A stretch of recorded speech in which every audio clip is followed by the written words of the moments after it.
And we're joined today by Dr. Dane Foust, who's our new Vice President of Student Affairs. And first of all, I'd like to say welcome, Dr. Foust. It's great to have you here. Thanks, Eli. I'm excited. I look forward to having the opportunity to talk with you this afternoon. Great. My first question for you is, what made you come and work for Salisbury 6 years ago? I was excited. I worked at a variety of places in my career, ranging from Penn State with 40,000 students to a really small school in central Pennsylvania with about 1,200 students. I've had a lot of experiences at a broad range of campuses. And one of the things that most excited me about SU was really its size. It's a perfect size, I think, for a college or a university. It's large enough that you really feel that you get a strong and broad campus experience here, but it's also small enough that you feel like you connect and get to know people. And so for me, that was really, really important. And the people here have been really terrific. I think while I'm excited and we have a lot to be proud of as it relates to our physical growth, you take a look at this TETC building, Seagull Square, Purdue building, all of the physical attributes of the campus are really outstanding. What really meant a lot to me, or means a lot to me, is the people here, because they're really quality people. They're committed to education, they're committed to the students, and they're committed to success. So for me, that really meant a lot and really has me excited and to be here at Salisbury. And we're definitely glad to have you. Tell us about some of your most interesting and exciting experiences here at SU.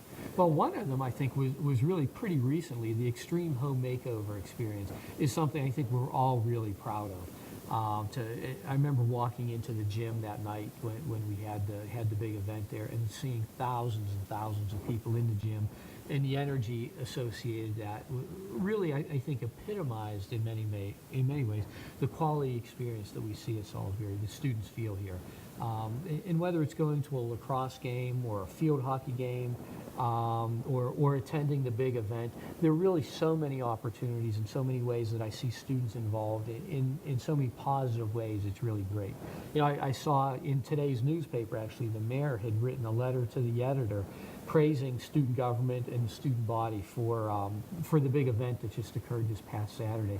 So when I think of the exciting experiences that occur here at the university, the things that really get me jazzed, it's those kinds of experiences. It's really seeing the students involved and committed and learning and growing, and those are the things that really have me excited about being part of our community. And what role did you play in recent campus developments, such as the new Seagull Square complex? I would say, Eli, for probably 2 years, that had been my living, breathing life. I was involved from the very beginning. Actually, when I talk about the very beginning, where we invited people in to provide concepts to us and invited people in to bid on the project. And so I was part of the team that reviewed the bids, took a look at the concepts that were being drawn up, that how they envisioned the project to be. So I started there. Was involved actually with the architects. We did a number of focus groups, and we actually did a campus survey even before that.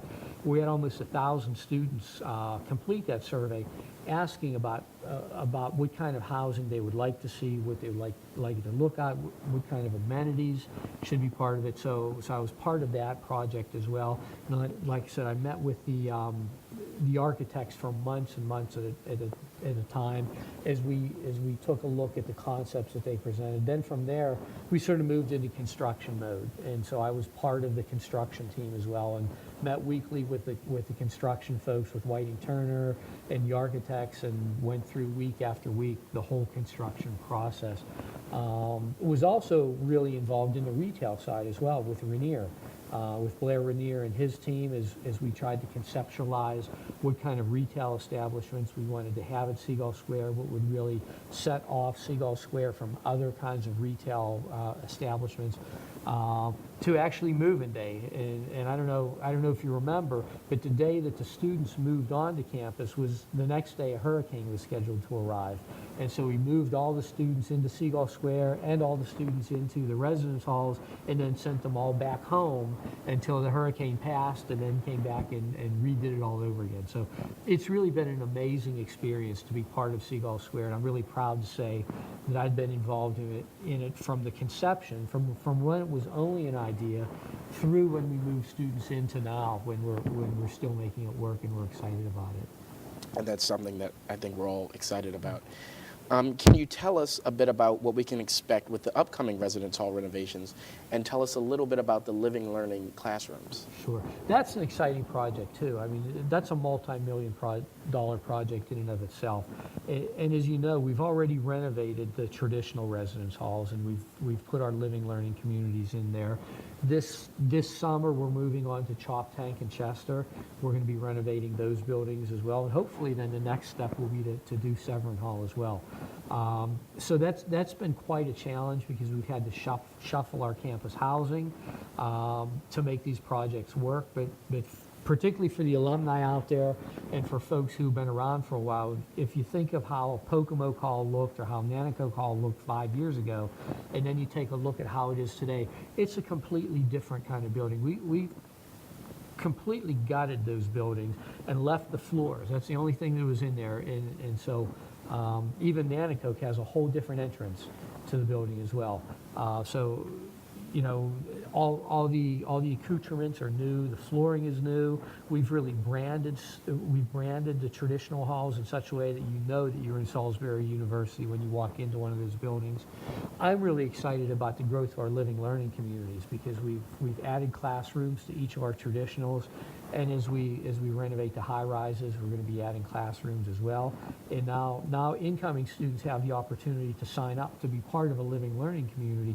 So not only do they live in the residence hall, but we're holding many of their classes in the residence hall as well, so that they can get up in the morning, go right to class, right from their residence hall room. Or if the student doesn't show up for class, the instructor can go up and knock on the residence hall door and wake them up and bring them down. But one of the most exciting things for me too, because I'm sort of a data nerd, if you will. I'm really into statistics and outcomes. And one of the things that we've done last year is we took a look at student satisfaction with the living learning communities. We looked at their grades, and we looked at the percentage of students that came back for their sophomore year. And one of the things that we discovered was that students that participated in a living learning community program were more satisfied with their overall university experience. Their grades were higher than those students that didn't participate in LLCs, and they also came back to the university at a higher rate than students that did not participate in the LLC program. So I'm excited to expand that program, because it's really shown some very positive outcomes and has been very successful. So starting next fall, we're going to have 15 LLCs. So we continue to grow them at a rate of 2 to 3 a year.